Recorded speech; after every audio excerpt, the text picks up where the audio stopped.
There are moments in life that mark a permanent shift. They come without warning, often disguised as something mundane, yet they leave everything altered in their wake. For me, it happened on an otherwise unremarkable Tuesday afternoon.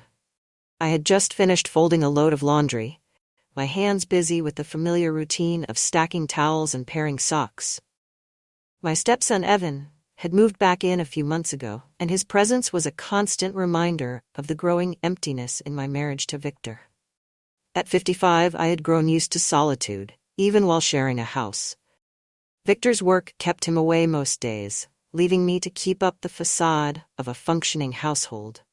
The shower had been running for a while, the muffled sound barely registering as I walked down the hall with the laundry basket tucked against my hip.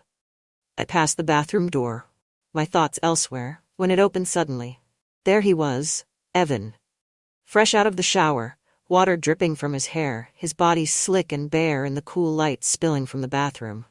For a split second, neither of us moved. My breath caught as I realized what I was seeing, my gaze darting involuntarily downward before I snapped it back up. His face burned red as he quickly turned, grabbing for the towel he'd left hanging on the rack inside the bathroom. "Oh, God, I forgot my towel," he stammered, his voice tight with embarrassment. Evan, I didn't see anything," I blurted, even though we both knew it wasn't true.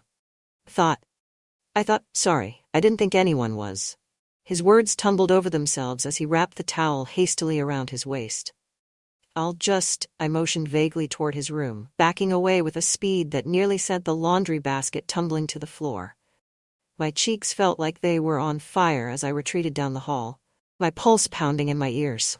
I spent the rest of the afternoon replaying the moment in my mind, trying to convince myself it was nothing, a silly, awkward accident that we would laugh about later. But the truth was, I couldn't shake the image. It lingered, vivid and undeniable, and with it came a wave of confusion I wasn't prepared to face. By the time dinner rolled around, the tension between us was palpable. Evan avoided my eyes, keeping his responses short and polite as Victor talked about his latest business deal. I, too, stayed quiet, my mind spinning with thoughts I had no business entertaining. It should have ended there. It should have been a fleeting, uncomfortable memory we both forgot in time. But life, I've learned, has a way of complicating even the simplest of moments. And that moment wasn't simple. Not even close. After that afternoon, things between Evan and me shifted in ways that neither of us could fully address. The tension was subtle but undeniable, like a thread stretched too tight, ready to snap. Victor remained blissfully unaware of the undercurrent running through the household, caught up in his endless work calls and late nights at the office. He would sit at the kitchen table, droning on about mergers and market shares, while Evan and I exchanged awkward glances over our plates. For the first few days after the bathroom incident, I avoided him whenever possible. I kept my chores limited to areas of the house I knew he wouldn't be in, and I made sure to stay out of the living room when he was watching TV. But avoidance only made the tension worse. It was nearly midnight when I wandered into the kitchen one night, unable to sleep. The house was dark, the faint hum of the refrigerator the only sound. I was reaching for a glass from the cabinet when the sound of footsteps startled me. "Can't sleep either?" Evan's voice came from behind me. I turned, clutching the glass like a lifeline. He stood in the doorway, wearing a t-shirt and sweatpants, his hair slightly mussed from what I assumed had been a failed attempt at sleep. "No," I said, forcing a smile. "Just thought some tea might help." He nodded, stepping closer. "Same here. Mind if I join you?" I hesitated but nodded. "Of course not." We worked in silence for a moment, him filling the kettle while I fetched tea bags from the pantry. It felt strange, standing so close to him in the quiet of the night. The awkwardness from earlier in the week still hung between us, though neither of us mentioned it. As we waited for the water to boil, Evan leaned against the counter, his arms crossed. "About the other day," he began, his voice low. I froze, my hand gripping the edge of the counter. "We don't need to talk about it," I said quickly. "I think we do," he said. "It's been weird since then, and I don't want it to be." I met his eyes for the first time since that afternoon, and the sincerity there caught me off guard. "It was an accident," I said, my voice barely above a whisper. "Let's just forget it ever happened." He nodded slowly, but the look in his eyes told me he wasn't convinced. In the days that followed, I found myself noticing things about Evan I hadn't before. The way he smiled when he was lost in thought. The sound of his laugh when he watched one of his favorite sitcoms. It wasn't just that he was handsome, though he was. It was the way he carried himself, a quiet confidence that had developed since the last time he'd lived here. One evening, as I folded laundry in the living room, he came in and flopped onto the couch, his long legs stretched out in front of him. "Want some help?" he asked, gesturing to the pile of clothes. I laughed softly. "Do you even know how to fold a fitted sheet?" "Nope," he admitted with a grin. "But I can pretend." He scooted closer, grabbing one of the shirts and mimicking my movements. It was a small, harmless moment, but when our hands brushed, I felt my breath hitch. I pulled back quickly, hoping he hadn't noticed. "You okay?" he asked, his brow furrowing. "Fine," I said, a little too quickly. "Just tired."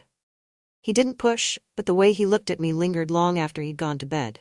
Victor announced another business trip over breakfast one morning, his tone matter of fact. "I'll be gone for about a week," he said, barely looking up from his phone. "Another one?" I asked, trying not to sound too relieved. He shrugged. "It can't be helped. You'll be fine here, won't you?" I nodded, my mind already spinning. The house felt different when Victor wasn't home.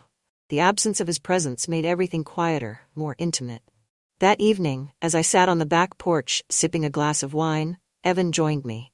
He carried a beer in one hand and gestured toward the empty chair beside me with the other. "Mind if I sit?" "Go ahead," I said, smiling despite myself. We sat in comfortable silence for a while, watching the fireflies flicker in the warm summer air. "You seem happier when he's not here," Evan said suddenly. I turned to him, startled. "What do you mean?" He shrugged, taking a sip of his beer. "I don't know. It's like you're more yourself when it's just us." His words sent a ripple of something through me, something I didn't want to name. "Don't be ridiculous," I said, trying to laugh it off. "I'm serious," he said, his tone soft but insistent.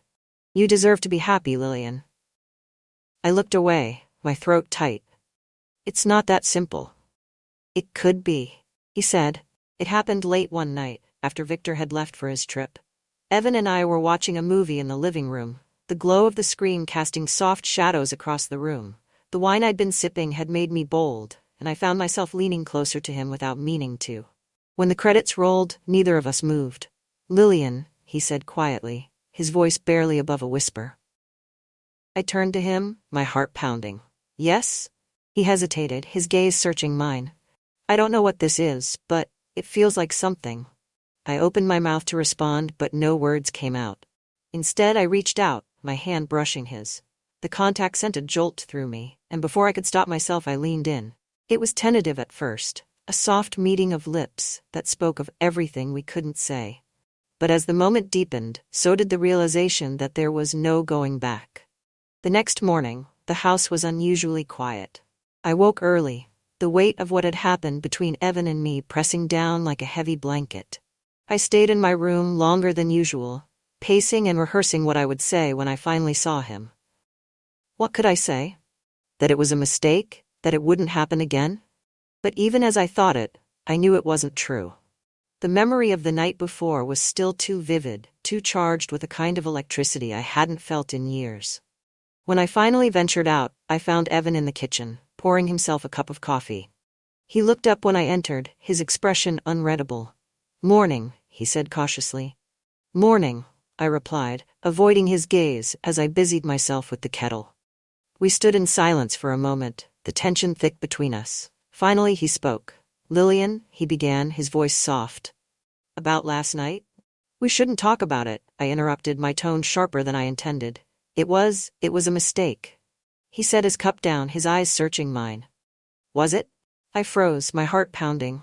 "Evan, it's not right." "I know," he said, stepping closer. "But that doesn't mean it didn't mean something." His words hung in the air, and for a moment, I considered turning and walking away. But I didn't. Despite my resolve to keep my distance, Evan and I found ourselves drawn to each other in ways that felt inevitable. It started with stolen glances and small, lingering touches, but it didn't take long for those moments to escalate. One evening, as I was folding laundry in the living room, he came in and sat beside me. Let me help, he said, reaching for a pile of towels. You don't have to, I said, though my voice lacked conviction. I want to, he replied, his tone steady. We worked in silence for a while, but as our hands brushed, I looked up to find him watching me. His gaze was intense, his expression unreadable. Evan, I began, but before I could finish, he leaned in and kissed me. It was different from the night before, more certain, more deliberate. And though every rational part of me screamed that it was wrong, I didn't stop him. The days that followed were a blur of secrecy and stolen moments. We became experts at navigating the house without raising suspicion, finding pockets of time to be alone together. Victor's continued absence made things easier, but the thrill of our affair was tinged with a constant undercurrent of anxiety. Every creak of the floorboards, every unexpected sound felt like a potential threat. One afternoon, while Victor was away, Evan and I decided to take a drive. We ended up at a secluded park on the outskirts of town, where we found a quiet spot under the shade of a sprawling oak tree. Do you ever think about what would happen if we got caught? I asked, lying on the grass beside him. Of course I do, he said, turning to face me. But I also know I don't want to stop. His honesty took my breath away, and for the first time, I allowed myself to admit that I didn't want to stop either. The first cracks in our fragile bubble appeared when my best friend Elise stopped by unexpectedly one afternoon. Elise, I exclaimed, startled by her sudden arrival. I didn't know you were coming over. I was in the neighborhood, she said, breezing past me into the house. Figured I'd drop by and see how you're doing. It's been too long. Evan was in the kitchen when she entered, and I saw the flicker of surprise cross his face. Oh, I didn't realize you had company, Elise said, glancing between us. This is Evan, I said quickly, hoping to mask my nerves. Victor's son. She raised an eyebrow, her lips curving into a knowing smile. Ah, the prodigal stepson returns. Nice to meet you, Evan. You too, he said, his tone polite but cautious. As the afternoon wore on, I couldn't shake the feeling that Elise was watching me a little too closely, her sharp eyes taking in every detail. A few days later, Evan's friend Eric stopped by, his visit unannounced. He was tall and wiry, with a quick smile that didn't quite reach his eyes. Just thought I'd check in, Eric said as he leaned against the doorframe. Haven't seen you around much lately, man. Evan shot me a quick glance before stepping outside with him. I watched through the window as they talked, their conversation animated but low enough that I couldn't make out the words. When Evan came back inside, his expression was tight. What was that about? I asked. Nothing, he said, brushing past me. But later that night, as we sat together in the living room, he admitted the truth. Eric asked if something was going on between us, he said quietly. My breath caught. What did you say? I told him no, of course, he said, his tone defensive. But I don't think he believes me. The revelation sent a chill through me. Our secret felt more fragile than ever, and the risk of exposure loomed larger than before. The closest we came to being caught happened on a Sunday morning. Victor had returned home unexpectedly, claiming he wanted to spend the weekend with his family. We played the part of a normal family, Victor reading the newspaper at the kitchen table, me cooking breakfast, and Evan sitting on the couch scrolling through his phone. But as I reached for a plate from the cabinet, Victor looked up suddenly. Evan, he said, his tone casual. You've been spending a lot of time here lately? Don't you have friends to see? A life to live? Evan glanced at me before answering. Just trying to save some money while I figure things out. Victor nodded, but didn't seem convinced. Later, as Victor took a call in the study, Evan pulled me aside. We have to be more careful, he whispered, his tone urgent. I know, I said, my voice barely audible. I'll handle it. But even as I said the words, I wasn't sure how much longer we could keep our secret. Victor's sudden arrival back home from yet another shortened trip caught me off guard. The house had been quiet that morning, with Evan in his room and me enjoying a rare moment of peace on the back porch. When I heard the front door open, the familiar creak startled me. Victor? I called, stepping into the house. Surprise, he said, setting his briefcase down and loosening his tie. I finished early, so I thought I'd come back and spend the weekend with you two. My pulse quickened, though I forced a smile. That's great. You should have called. I could have picked something up for dinner. He waved me off. No need. I'm just glad to be home. But his presence brought a heaviness to the house, a reminder of the boundaries Evan and I had been tiptoeing over. At dinner that night, the conversation was strained. Victor, ever the disciplinarian, seemed eager to grill Evan about his plans. "So," Victor began, cutting into his steak, "what's next for you, Evan? You've been here a while now. Time to start making some decisions, don't you think?" Evan bristled, setting down his fork. "I've been applying to jobs, Dad. It's not exactly an overnight process." Victor raised an eyebrow. "You might have better luck if you weren't lounging around the house all day." "Victor?" I interjected, my voice sharper than I intended. "He's been helping out around the house too. Give him some credit." The silence that followed was deafening. Victor's eyes flicked to me, his expression unreadable. "I didn't realize you two were so close," he said finally, his tone casual but laced with an edge I couldn't ignore. Evan shot me a quick glance, and I knew we'd have to be more careful. As if the tension with Victor wasn't enough, another complication arrived the following week in the form of Brianna, Evan's ex-girlfriend. She showed up on a Saturday afternoon, her knock on the door startling me out of a quiet moment in the kitchen. When I opened the door, there she was, tall, blonde, and oozing confidence. "Hi," she said brightly. "Is Evan home?" I froze for a moment before stepping aside. "He's upstairs. I'll let him know you're here." Evan's reaction to seeing her was a mix of surprise and annoyance. "Brianna, what are you doing here?" "I wanted to see you," she said, brushing past him into the living room. "We haven't talked since everything." I hovered in the kitchen, pretending not to listen as their conversation carried on. "You can't just show up like this," Evan said, his tone low but firm. "Why not?" she shot back. "You didn't seem to care about boundaries when we were together." When she left an hour later, her parting words to him sent a chill through me. "I'll see you soon, Evan, whether you like it or not." Elise's intuition had always been razor sharp, and my recent behavior hadn't escaped her notice. When she invited me out for coffee one morning, I knew she had something on her mind. "You've been distracted lately," she said, stirring her latte. "Just busy," I replied, avoiding her gaze. She leaned forward, her voice dropping. "Margot, I know you better than that. What's really going on?" I hesitated, torn between confiding in her and protecting the secret that had come to define my life. Finally, I settled on half the truth. "It's Victor," I said. "He's been more critical lately. I feel like I can't do anything right." Elise frowned. "And Evan? How does he factor into this?" My heart skipped a beat. "What do you mean?" "I mean, you two seem close. Closer than I remember you being before." I forced a laugh, hoping to deflect. "He's just been around more lately. It's hard not to bond when you're under the same roof all the time." Elise didn't look convinced, but she let the subject drop, for the moment. Brianna returned a few days later, this time catching Evan in the driveway as he worked on his car. I watched from the window as their conversation grew heated, her hands gesturing wildly as she stepped closer to him. Finally, I couldn't take it anymore. I stepped outside, my heart pounding. "Is everything okay out here?" I asked, my voice calm but firm. Brianna turned to me, her eyes narrowing.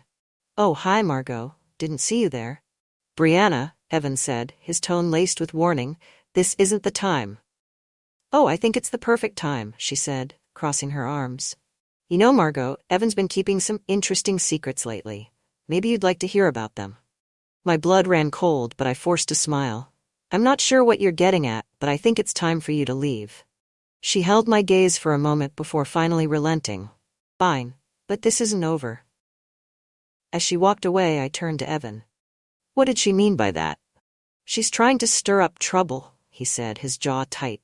"Don't let her get to you." But the warning in her voice lingered long after she was gone. Victor's behavior became more erratic as the days went on. He started asking more pointed questions about how I spent my time and where Evan was during the day. One evening, as we sat in the living room, he turned to me abruptly. "Margot, have you noticed anything unusual about Evan lately?" I froze, struggling to keep my expression neutral. "Unusual how?" He shrugged, his gaze sharp. "I don't know. He just seems different. And so do you, for that matter." "Victor, I don't know what you're implying," I said carefully. "I'm not implying anything," he said, though his tone suggested otherwise.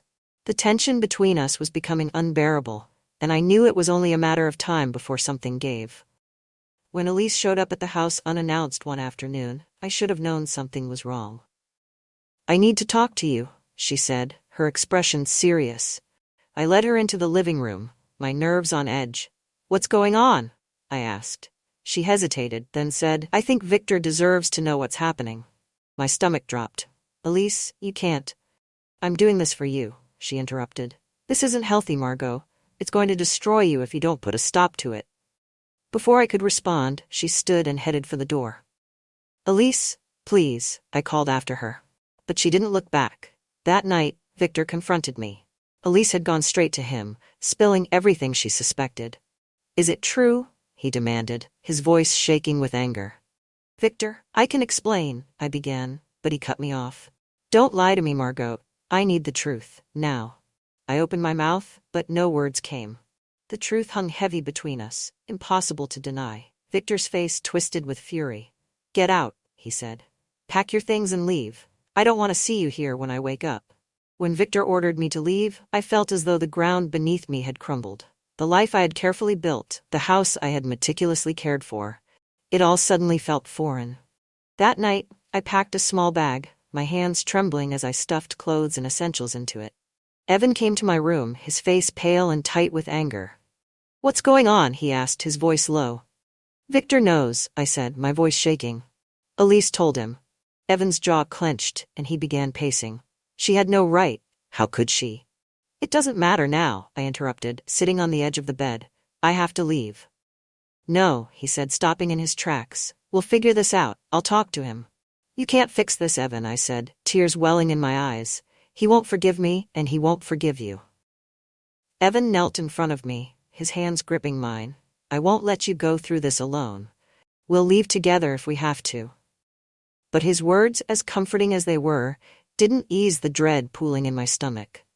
The next morning, I checked into a small motel on the outskirts of town, hoping to avoid further confrontation while I figured out what to do next. But as I sat on the lumpy bed, staring at the peeling wallpaper, my phone buzzed with a text. It was from Brianna. "You should have known this wouldn't end well. Check your email." My blood ran cold. I scrambled to open my laptop, my hands shaking as I logged into my account. There it was, an email from an unfamiliar address with the subject line, "You can't hide." I clicked it open, my heart pounding. Attached were photos, grainy but damning. Pictures of Evan and me together in moments that left no room for misinterpretation. A message accompanied the images. "Tell Evan to cooperate, or these go to Victor and everyone else who matters." I called Evan immediately, my voice trembling. "Brianna has pictures," I said, my words tumbling out in a rush. "What?" he asked, his voice tight with disbelief. "She emailed them to me. She's threatening to send them to Victor." There was a long pause on the other end of the line before he spoke. "We can't let her do this. We have to stop her." "How?" I asked, my desperation evident. "I don't know yet," he admitted, "but I'll figure it out, I promise." Later that evening, Victor called me. His voice was cold, controlled, and terrifying in its calmness. "I want you to come back to the house tomorrow," he said. "Why?" I asked cautiously. "Because we need to talk, all of us." The implication was clear. Evan would be there too. I spent the rest of the night in a haze of anxiety, replaying every worst-case scenario in my mind. The next afternoon, I returned to the house. The air inside was heavy with tension as Victor ushered me into the living room, where Evan was already waiting. Victor stood, his arms crossed as he glared at the two of us. "So here's how this is going to go," he began. "You're both going to tell me the truth. No more lies, no more evasions." Evan spoke first, his voice steady. "It's not what you think." Victor cut him off with a sharp laugh. "Not what I think. Evan, I have eyes. I've seen the way you two look at each other." I tried to interject, but Victor's attention snapped to me. "And you," he said, his voice dripping with contempt. "I trusted you. I married you, and this is how you repay me?" The room fell silent, the weight of his words pressing down on all of us. Finally, Evan broke the silence. "We made a mistake," he said quietly. "But it's not as simple as you think." "Oh, it's simple," Victor spat. "You betrayed me. Both of you." Before the confrontation could escalate further, the doorbell rang. Victor stormed to answer it, and moments later he returned with Brianna in tow. "What is she doing here?" Evan demanded, his voice laced with anger. She says she has something to share, Victor said, his eyes narrowing. Brianna stepped forward, a smug smile playing on her lips. I thought it was time for everyone to know the truth. She pulled out her phone and showed Victor the photos she had sent me. His face turned ashen as he swiped through them. So it's true, he said, his voice barely above a whisper. Brianna's smile widened. Oh, it's very true, but I'm willing to make this all go away for the right price. You're blackmailing us? Evan asked, incredulous. I prefer to think of it as compensation for the emotional damage you've caused, she said sweetly. Victor's gaze shifted to her, his expression hardening. Get out of my house, he said. Brianna blinked, clearly not expecting his reaction. What? You heard me, he said, his voice rising. Get out before I call the police. For the first time she faltered, but she quickly recovered. Fine, she said, turning toward the door. But don't think this is over. After Brianna left, the house fell into an uneasy silence. Victor sat down heavily in his chair, his hands rubbing his temples. I can't believe this, he muttered. Victor, I began, but he held up a hand to stop me. I don't want to hear it, he said. Not right now. Evan stood, his posture tense. This is my fault, he said. Don't blame her for. It's both of your faults. Victor snapped, cutting him off. But as the tension reached its breaking point, Elise walked in. I think you've all had enough drama for one day, she said calmly, carrying a folder. Elise, Victor said, his voice full of bitterness, unless you're here to fix this mess, I suggest you leave. She held up the folder. That's exactly why I'm here. She handed it to Victor, who opened it cautiously. Inside were documents detailing Brianna's history of fraud and manipulation, including her recent attempt to blackmail another family. She's not your problem anymore, Elise said. I've already sent this to someone who can take care of it. Victor looked at her, stunned. Why are you helping us? Because, she said, glancing at me, sometimes people make mistakes, and sometimes they deserve a second chance. The house felt suffocating in the days after Brianna's failed blackmail attempt. Victor had retreated into his study, his presence a looming shadow that made the air in every room feel heavy. Evan and I avoided being alone together, a silent understanding that anything more would only make things worse. But the quiet was deceptive, a prelude to the chaos I could sense was brewing just below the surface. It was Elise who broke the silence first. She called me early one morning, her voice brisk. Margot, you need to meet me, she said. Now? I asked, my voice still thick with sleep. Yes, now, she insisted. This can't wait. Elise had chosen a small cafe on the edge of town. When I arrived, she was already waiting, a steaming cup of coffee in front of her. Thanks for coming, she said as I sat down. What's this about? I asked, my nerves already on edge. She slid a manila envelope across the table. I dug deeper into Brianna's connections after last week, she said, and I found something you're not going to like. I opened the envelope, my stomach twisting as I read through the contents. Bank statements, emails, a string of text messages. She's been in contact with Victor for months, Elise said, her voice low. I think she planned this from the beginning. The realization hit me like a punch to the gut. Brianna hadn't just been stirring up trouble out of spite, she'd been working with Victor. When I returned home, Victor was in the living room, nursing a glass of whiskey. He looked up when I walked in, his expression unreadable. We need to talk, I said, my voice firmer than I expected. He gestured to the chair across from him. Go ahead.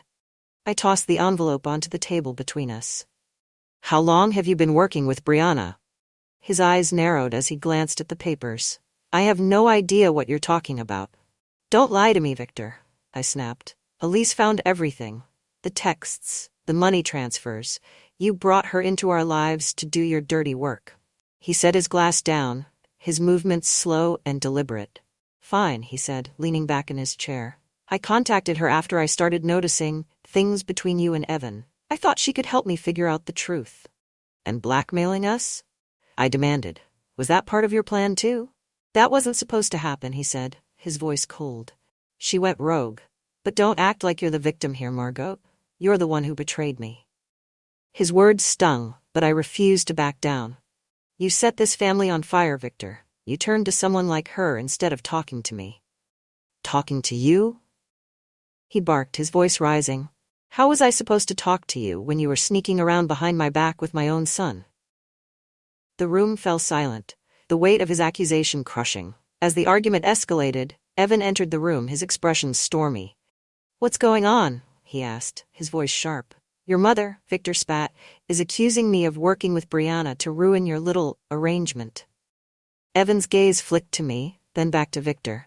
"Is it true?" Victor's silence was all the confirmation we needed. Evan's fists clenched at his sides. "You had no right. And you had no right to touch her," Victor shot back. "But here we are." Before either of us could stop him, Evan stepped closer to Victor, his voice trembling with anger. "You think you're blameless in all of this? You ignored her. You treated her like a prop in your perfect little life. Don't act like you're the victim here." Victor stood, his face red with fury. "Get out of my house." "No," Evan said, his voice steady now. "You get out." The tension snapped like a taut rope. Victor lunged forward, his fist connecting with Evan's jaw in a sickening thud. I screamed, rushing between them as Evan stumbled back. "Stop it!" I shouted, pushing against Victor's chest. "Stay out of this, Margot," he growled. Evan wiped the blood from his lip, his eyes blazing. "You think hitting me is going to fix anything?" Victor pointed a shaking finger at him. "You're not my son. You never were.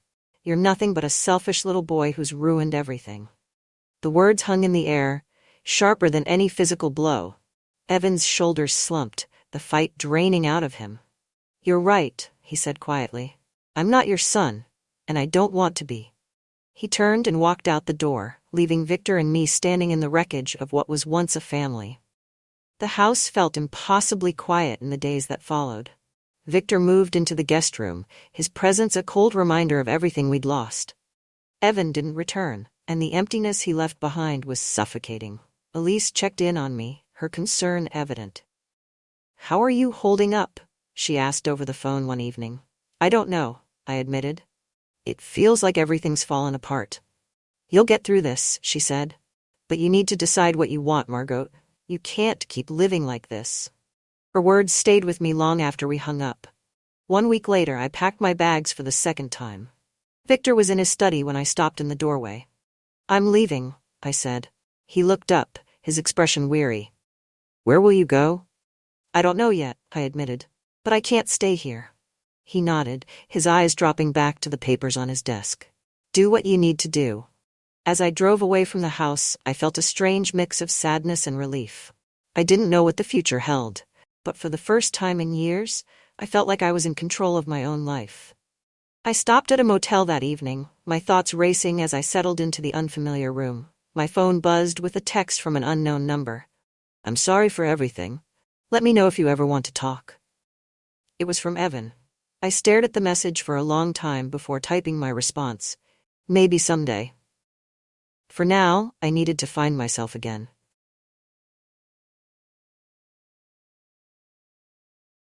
When I started meeting with Father Nathan for counseling, I was desperate for someone to help me make sense of my life. My marriage had crumbled 6 months earlier, and the life I'd built over 7 years had unraveled in the span of a few weeks. The man I'd thought I'd grow old with had left me for someone younger, someone brighter. In the wreckage, I'd found myself questioning everything. Not just my marriage, but my faith, my purpose, my own worth. I wasn't a regular churchgoer before the divorce. I'd attended sporadically over the years, mostly out of obligation. But after everything fell apart, I found myself drawn to the idea of something steady, something that could anchor me when everything else felt adrift. That's how I found myself sitting in the pews one Sunday morning, listening to Father Nathan deliver his sermon. He was younger than I expected. 29, maybe 30. With a warmth in his voice that made me feel seen even from across the room. His words were gentle, compassionate, and for the first time in months, I felt like maybe there was a path forward. After the service, I stayed behind, lingering in the shadow of the altar, until most of the congregation had filed out. When he noticed me, he approached with the kind of calm confidence that made me feel like I could say anything to him, and he wouldn't judge me. "Is everything all right?" he asked, his voice soft but steady. I wasn't sure where to start, so I simply said, "I think I'm a little lost." That was how it began. Our first few sessions were formal, almost clinical. We sat across from each other in his office at the church, the faint scent of incense lingering in the air. I told him about the divorce, about how my husband had left me for someone younger, and how I felt like I'd failed, not just as a wife, but as a person. Nathan listened intently, his dark eyes never leaving mine as I spoke. He had a way of making silence feel comfortable, of letting me fill the space without rushing me or offering hollow reassurances. "You're not broken," he said during one of our early sessions. "You're grieving. And grief is messy. It doesn't mean you're weak, it means you're human." His words stayed with me long after I'd left the church that day. Over time, our conversations grew less formal. I started to look forward to our meetings, not just because they gave me a space to unpack my emotions, but because of him. Nathan was kind, patient, and thoughtful in ways I hadn't experienced in years. He asked questions that made me feel seen, like I was more than just the sum of my failures. I didn't realize it at first, but something had shifted. I caught myself lingering in the parking lot after our sessions, hoping to see him again. I started thinking about him in the quiet moments between work and sleep, wondering what he did when he wasn't at the church, what his life had been like before he'd taken his vows. And then one night, everything changed. It was raining that evening, a relentless downpour that mirrored the heaviness I felt in my chest. I'd been sitting alone in my living room, staring at the TV without really watching it, when there was a knock at the door. I wasn't expecting anyone, but when I opened it, there he was, Father Nathan, standing on my porch, his coat soaked through and his expression unreadable. I thought you might need someone to talk to," he said, his voice soft but uncertain. "I should have sent him away. I should have told him it wasn't appropriate for him to be there. But I didn't. Instead, I stepped aside and let him in, the warmth of my home enveloping us both as I closed the door behind him. And that was the moment everything began to unravel. I never thought I'd be the kind of person to confide in a priest. Growing up, church was something we did out of obligation, a way to mark holidays, a box to check on Sundays. It wasn't a place I associated with comfort or guidance. But after my marriage fell apart, I found myself searching for anything that might offer a sense of stability. I married young. Too young, really. We'd met in college, two idealistic 20-somethings who thought love was enough to weather anything. For the first few years it was. But as time wore on, cracks began to form. He became distant, his attention pulled away by work, hobbies, and eventually, another woman. I didn't see it coming. Or maybe I didn't want to. By the time I found out, the damage was already done. When he left, it felt like he took a piece of me with him. I told myself I'd bounce back, that I didn't need him to define me. But the truth was, I didn't know who I was without him. I threw myself into my work as a schoolteacher, filling my days with lesson plans and grading. But the nights were harder. The silence of my empty home was deafening, a constant reminder of everything I'd lost. That's when I started going to church. It wasn't a dramatic decision, more of a whim than anything else. I'd driven past St. Gabriel's 100 times before, but one Sunday morning, I parked my car and walked inside. The air smelled faintly of incense, the kind that lingers in your clothes long after you've left. I slid into the back pew, feeling out of place among the regulars who greeted each other with warm smiles. And then Father Nathan stepped up to the pulpit. He wasn't what I expected. Young, with sharp features softened by an easy smile, he carried himself with a quiet confidence that made you want to listen. His sermon that day wasn't about sin or judgment. It was about resilience, about how even the most broken things can be mended. I didn't know it at the time, but that message was exactly what I needed to hear. Nathan was everything I wasn't. Calm, grounded, and sure of himself in a way that felt unshakable. At least, that's how he appeared on the surface. He'd grown up in a small town, the youngest of 3 brothers. His path to the priesthood had been unexpected, even to him. He'd studied philosophy in college, unsure of where it would lead, until a summer volunteering at a mission changed his life. "I realized I wanted to do something that mattered," he told me during one of our sessions. Something that made people feel less alone. He'd been ordained 4 years ago and had quickly become a beloved figure in the community. Parishioners spoke of him with admiration, calling him a gift to the church and wise beyond his years. But beneath his composed exterior, I sensed a man who carried his own burdens. When I started meeting with Nathan for counseling, I didn't expect much. I thought he'd offer me platitudes, maybe a few Bible verses, and send me on my way. Instead, he listened. Really listened. He had a way of asking questions that made me confront things I'd been avoiding. Why did I blame myself for my marriage failing? What did I want my life to look like now? Did I believe I deserved happiness? At first, it was uncomfortable, peeling back layers I'd kept hidden even from myself. But the more we talked, the more I started to feel a flicker of hope. "I think you're stronger than you give yourself credit for," he said one day, his gaze steady. "You've been through hell, but you're still here. That says something." No one had ever said that to me before. Over the weeks, our conversations drifted beyond my struggles. I learned about his life before the church, how he'd loved hiking in the mountains, how he missed the chaos of his brother's teasing. He confessed that he sometimes wondered what his life might have been like if he'd chosen a different path. "I don't regret it," he said, almost as if trying to convince himself. "But there are moments when I wonder what I've given up." Those words stayed with me. I don't know when it started, but at some point, our sessions stopped feeling purely professional. I caught myself looking forward to them in ways I hadn't anticipated. Not just because they helped me, but because of him. It was in the small things. The way his eyes lingered on mine a moment too long. The way his voice softened when he asked how I was doing. The way my heart raced when he smiled at me. I tried to push those feelings aside, telling myself it was nothing. He was a priest, bound by vows I couldn't begin to understand, and yet there were moments when I thought I saw something in his eyes, a flicker of hesitation, of longing, before he quickly looked away. That rainy night, when he showed up at my door, I knew something had shifted. He stood there, drenched from the storm, his expression caught somewhere between concern and uncertainty. "I shouldn't have come," he said after I let him in, his voice low. "But I couldn't stop thinking about you. About how alone you must feel tonight." His words hit me like a bolt of lightning. For weeks, I'd been trying to ignore the connection between us, pretending it was all in my head. But hearing him say it out loud made it impossible to deny. We sat on the couch, the sound of rain pounding against the windows as we talked.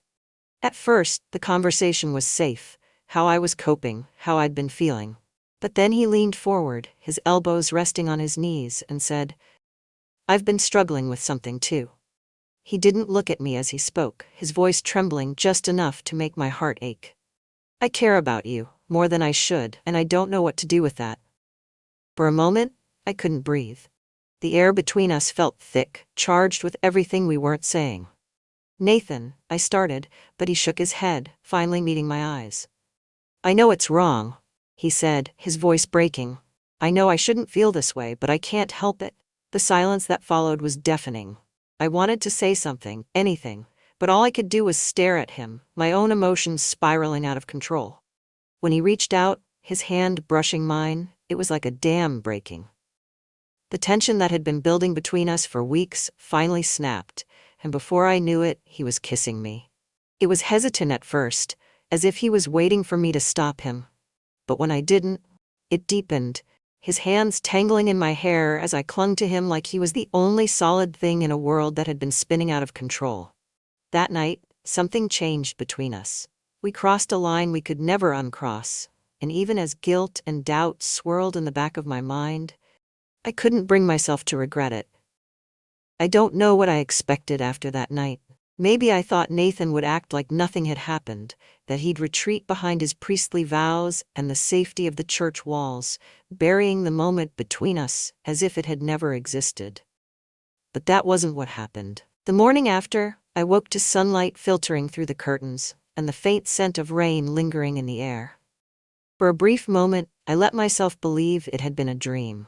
A vivid manifestation of all the emotions I'd been bottling up for months. But when I turned my head and saw the imprint of where Nathan had been sitting on the couch, the memory came rushing back. The way his lips had pressed against mine, hesitant but insistent. The way his hands had trembled when they first touched me, sliding down my arms before pulling me closer. The way the world outside had seemed to disappear, leaving only the two of us in that fragile, fleeting bubble. I spent the day replaying every moment in my mind, vacillating between guilt and an ache I couldn't shake. I knew what we'd done was wrong. I knew it broke rules I'd barely understood and crossed boundaries we could never uncross. But knowing didn't stop me from wanting it to happen again. The next time I saw Nathan, it was during Sunday service. I wasn't sure if he'd acknowledge what had happened, or if he'd even look at me, but when his eyes met mine from across the room, I felt the air leave my lungs. He didn't avoid me. If anything, he lingered after the service, making his usual rounds of polite conversation with the parishioners before finding me by the coffee station in the back of the hall. "Claire," he said, his voice steady but low enough that no one else could hear. "Can we talk? Privately?" I nodded, my heart pounding as I followed him to his office. The door clicked shut behind us, and for a moment, neither of us spoke. He leaned against the edge of his desk, his arms crossed over his chest, his expression unreadable. "I shouldn't have come to your house," he said finally, breaking the silence. "I crossed a line and He paused, running a hand through his hair. "I don't know how to make sense of this." I took a step closer, my voice trembling. "Nathan," but he shook his head, cutting me off. "No. Let me finish." He looked up at me then, his dark eyes filled with an intensity that made my chest tighten. "I know this is wrong. I know I've broken my vows in ways I never thought I would. But I can't stop thinking about you, about us." Hearing him say the words I'd been too afraid to speak out loud felt like a dam breaking all over again. That night, he came to my house again. I wasn't sure if he would, or if he'd retreat into guilt and silence, but when I heard the knock at the door, my pulse quickened. When I opened it, he was standing there just like before, but this time, he didn't wait for an invitation. He stepped inside, closing the door behind him, and before I could say anything, his hands were on my face, his lips crashing into mine. There was nothing hesitant about it this time. His kiss was hungry, desperate, like he'd been holding back for years and couldn't take it anymore. I felt myself melt into him, my own need rising to meet his as I tangled my fingers in his hair. He pulled back just long enough to catch his breath, his forehead resting against mine. "Claire," he murmured, his voice raw. "Tell me to stop. If you want me to stop, tell me now." I couldn't. I didn't want to. Instead, I kissed him again, my hands sliding down his chest as he backed me toward the living room. We stumbled together, our movements clumsy and frantic, until we collapsed onto the couch. His hands explored me with a reverence that made my heart ache, his fingers trailing over my skin as if memorizing every inch. When he whispered my name, it wasn't just a sound, it was a prayer, filled with all the longing and guilt and desire we'd both been carrying for weeks. For the first time in years, I felt alive, wanted, seen. When I woke the next morning, Nathan was gone. At first I thought he'd left without saying anything, but then I saw the note on the coffee table, his handwriting neat but hurried. "Claire, I'm sorry for leaving like this. I needed time to think. I'll see you soon." The words filled me with a strange mix of relief and dread. I knew he wasn't gone for good, but I also knew that whatever came next wouldn't be simple. A few days later, he called me, his voice quiet but steady. "Can you come to the church tonight, after everyone's gone?" I agreed, though my nerves were already frayed by the time I walked through the doors of St. Gabriel's that evening. The halls were empty, the usual hum of activity replaced by an almost oppressive silence. Nathan was waiting for me in his office, the room lit only by a small desk lamp that cast shadows across his face. He looked tired, like he hadn't slept in days, but his eyes softened when he saw me. "I've been thinking," he said as I stepped inside, closing the door behind me. "About us. About what we're doing." "And?" I asked, my voice barely above a whisper. He crossed the room in 2 quick strides, his hands finding my waist as he pulled me close. "I don't know what this means," he admitted, his voice raw, "but I can't stay away from you." Neither of us spoke after that. The weight of our actions hung heavy in the air, but it didn't stop us from giving in to the pull that had drawn us together from the start. That night, in the quiet intimacy of his office, we crossed another line. The church walls that had once felt so sacred now felt like a backdrop to something both sinful and inevitable. What happened between us wasn't just an affair. It was a slow unraveling of everything we thought we knew about ourselves, our boundaries, our beliefs, our ability to resist temptation. Nathan had spent years building a life defined by his faith, by the expectations of the church and his congregation. I had spent months trying to rebuild a life that felt broken beyond repair. Together, we found something we hadn't even realized we were searching for: connection, comfort, and a passion that burned brighter because of how forbidden it was. But as much as we tried to keep our relationship hidden, I knew it couldn't stay that way forever. The weight of what we were doing, the lies, the secrets, the risks, was already starting to take its toll. And deep down, I knew it was only a matter of time before everything came crashing down. After that night in his office, we couldn't stop. We told ourselves we would, of course. Every time we were together, it began with whispered apologies and promises that this was the last time. But those words were meaningless. The pull between us was too strong, too magnetic to resist. At first we were careful. We avoided each other in public, kept our conversations brief during church events, and made sure we were never seen alone together.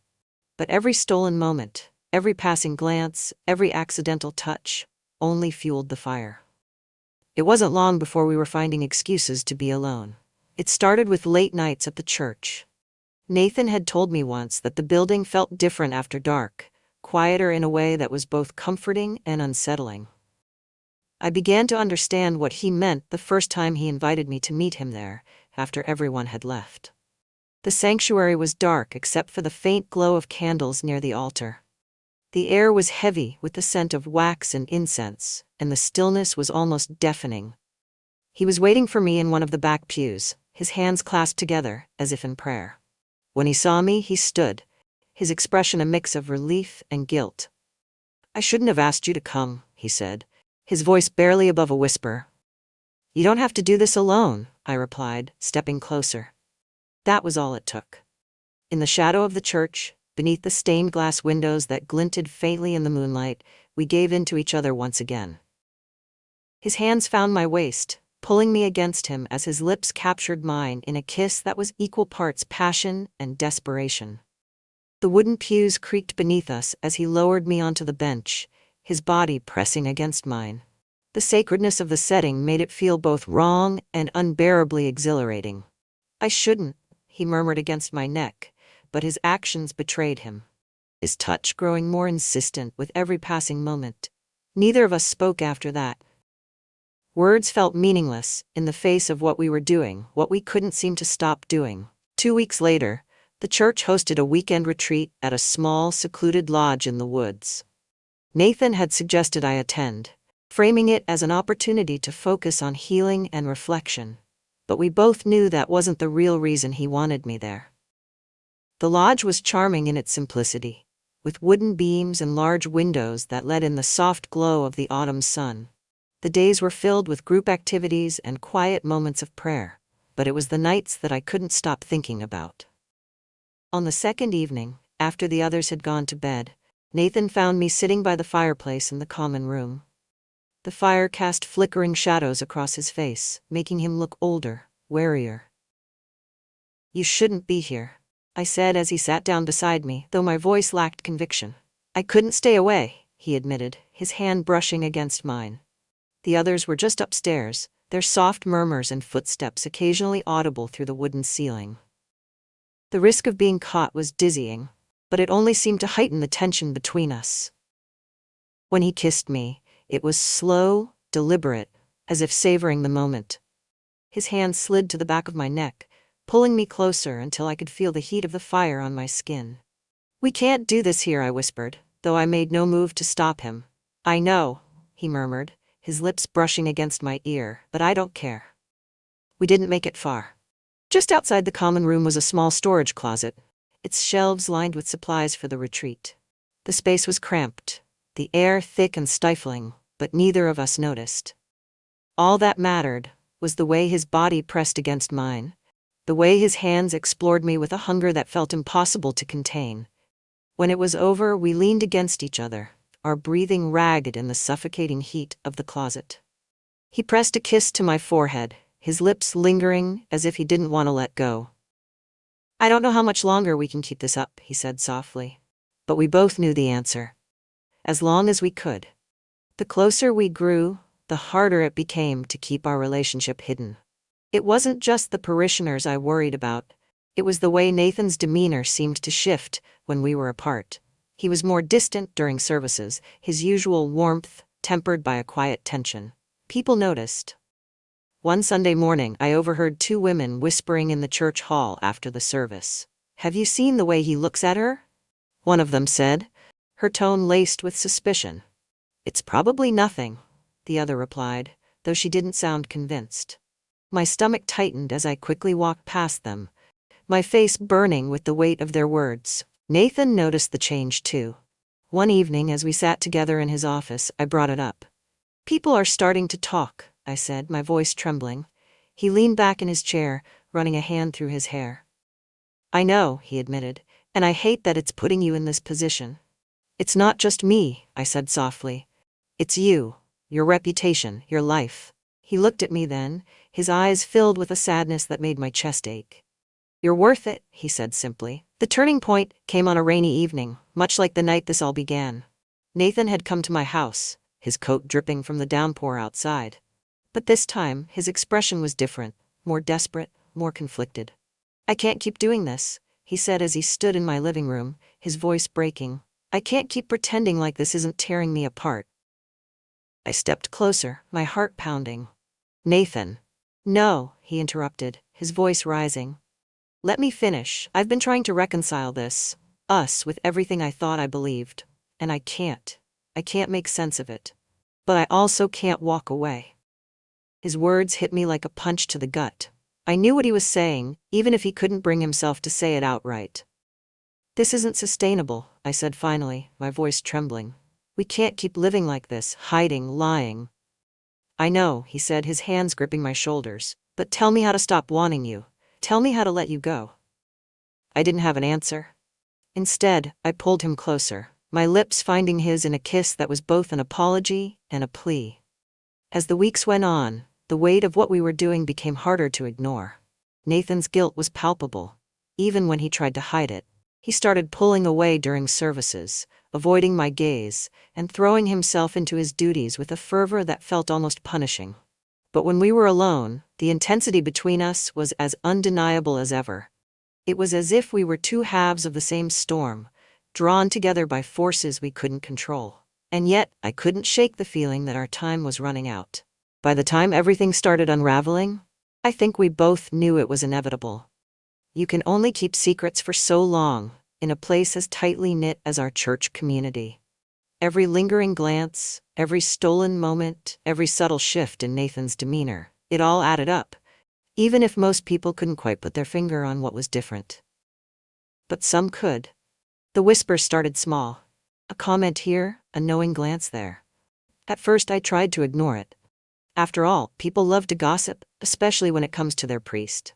But then, I started noticing the looks. Sideways glances from some of the parishioners, polite smiles that didn't quite reach their eyes.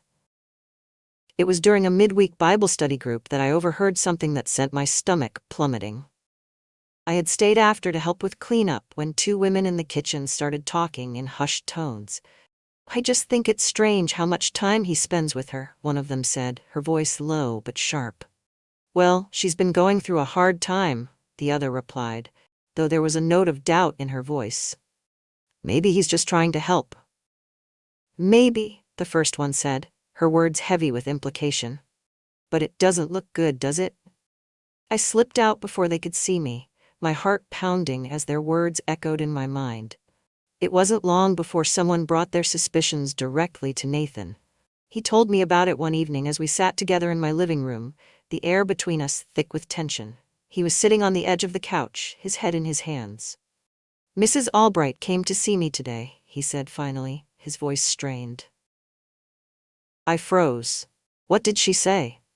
"She said people are starting to talk, that they've noticed how often we're seen together, how much attention I've been giving you." He looked up at me then, his dark eyes filled with guilt and frustration. "She told me to be careful, that I'm putting my position at risk." I felt a wave of shame wash over me. "I'm so sorry," I whispered. "This is my fault." "No," he said firmly, cutting me off. "This isn't your fault. We both made this choice. But she's right. If this comes out. He didn't finish the sentence, but he didn't need to. We both knew what was at stake. The pressure only grew from there. Nathan became more withdrawn, throwing himself into his duties with an intensity that bordered on obsessive. He started avoiding me in public, his once warm demeanor replaced with a distant professionalism that felt like a knife to the heart. But when we were alone, the intensity of his emotions boiled over. It all came to a head one night, after a particularly tense service. I'd stayed late, hoping to catch him in a quiet moment. When I found him in his office, he looked exhausted, his usual composure frayed at the edges. "We can't keep doing this," he said as soon as I walked in, his voice low and filled with anguish. I shut the door behind me, my chest tightening. "Nathan." "No," he said, standing abruptly. "Don't. You know this isn't sustainable. We're fooling ourselves if we think we can keep this up without everything falling apart." I felt my throat tighten, tears threatening to spill over. "So what are you saying? That we just stop? Like none of this ever happened?" "I don't know," he said, his voice breaking. "I don't know what the answer is. All I know is that I can't keep living like this, torn between you and everything I've spent my life building." The words hit me like a punch to the gut. For weeks, I'd been trying to ignore the reality of our situation, clinging to the fleeting moments we shared. But hearing him say it out loud forced me to confront the truth. We were living on borrowed time. "I can't lose you," I said finally, my voice trembling. He looked at me then, his expression softening, and for a moment, I thought he might take it all back. But instead, he stepped closer, his hands gripping my shoulders as he rested his forehead against mine. "You already have me," he whispered. "But I don't know if I can keep being yours." The next morning, Nathan called me. His voice was calm, almost detached, as he told me he was taking a leave of absence from the church.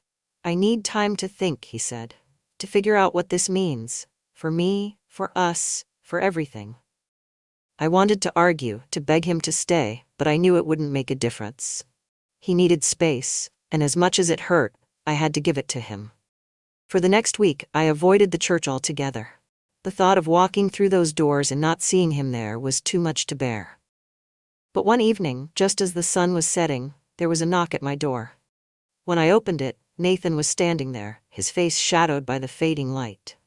"I don't have all the answers," he said, his voice steady but laced with emotion. "But I know one thing, I can't imagine my life without you." That night, we didn't speak much. Words felt unnecessary, almost intrusive. Instead, we let our actions speak for us, the weight of everything we couldn't say hanging in the air. In the quiet intimacy of my bedroom, Nathan held me like he was afraid I might disappear. His touch was gentle, almost reverent, as if he was trying to memorize every inch of me. When he kissed me, it was slow and deliberate, filled with a kind of longing that brought tears to my eyes. "I don't know what the future holds," he murmured against my skin. "But I know this. This is real." For the first time in weeks, I felt a sense of peace. Whatever happened next, I knew we'd face it together. The next morning, Nathan left, but not before pressing a lingering kiss to my forehead and promising that he'd return when he was ready. I didn't know what would happen next. Would he leave the priesthood? Would we find a way to make this work? Or would we be forced to let each other go? The uncertainty was agonizing, but for the first time in months, I felt a glimmer of hope. Nathan had been my anchor during the darkest time of my life, and while our relationship had brought its own share of challenges, it had also shown me what it meant to feel truly alive. But I knew the hardest part was still to come. When Nathan left that morning, the house felt unbearably quiet. I sat on the edge of the bed for a long time, the sheets still warm where he had been, staring at the faint light filtering through the curtains. I'd known this moment was coming. From the second we crossed the line from confessional to something more, I knew it couldn't last. But knowing didn't make it easier.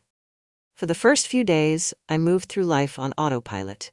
I avoided the church entirely, terrified of the questions I might face, of the eyes that might linger too long with suspicion. My phone stayed silent, no calls or messages from Nathan. I didn't expect any. Whatever he was going through, he needed to face it alone. Still, the silence was deafening. I threw myself into work, filling my days with lesson plans and my evenings grading papers. But no matter how busy I tried to keep myself, my thoughts always circled back to him. I wondered what he was doing, where he had gone. Had he spoken to anyone about us? Was he at peace with his decision? Or was he wrestling with the same guilt and longing that kept me awake at night?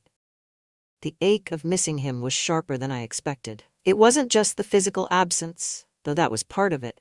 It was the loss of his presence in my life, the way he made me feel seen in a way I hadn't been in years. And yet I couldn't bring myself to regret what we'd shared. The whispers at church didn't stop, even in Nathan's absence.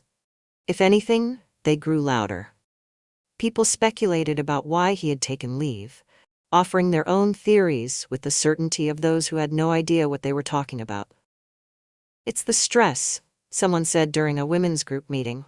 "Priests aren't immune to burnout, you know." "Maybe it's health-related," another offered, her voice tinged with concern. I stayed silent, my heart pounding as I listened. They didn't know the truth, but it was only a matter of time before someone pieced it together. I wondered if I should leave the church entirely, but part of me couldn't bring myself to do it. As much as I wanted to distance myself from the place that had become the backdrop to so many of our moments, it was also the place where I had found hope again. 2 weeks after Nathan left, I found an envelope in my mailbox. It had no return address, but the handwriting was unmistakable. My hands trembled as I opened it, unfolding the single sheet of paper inside. "Claire, I don't know where to begin, so I'll start with the truth. I miss you. More than I can put into words.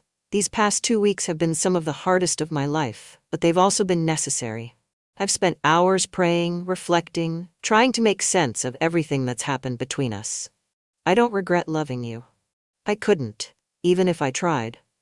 But I also know that what we've shared has come at a cost, one that neither of us can fully comprehend yet. I've spoken with the bishop. He's given me time to consider my path, to decide whether I want to continue in my role as a priest or step away to build a life outside the church. I don't have an answer yet, but I needed you to know that you are part of the reason this decision is so difficult. No matter what happens, I want you to remember this. You are extraordinary, Claire. You've shown me a kind of love and vulnerability I never thought I'd experience, and for that, I will always be grateful. Yours, Nathan." I read the letter 3 times, my vision blurring as tears streamed down my face. The words were both a comfort and a dagger, a reminder of what we had and what we stood to lose. In the weeks that followed, I found myself reflecting on the time we'd spent together, trying to make sense of what it all meant.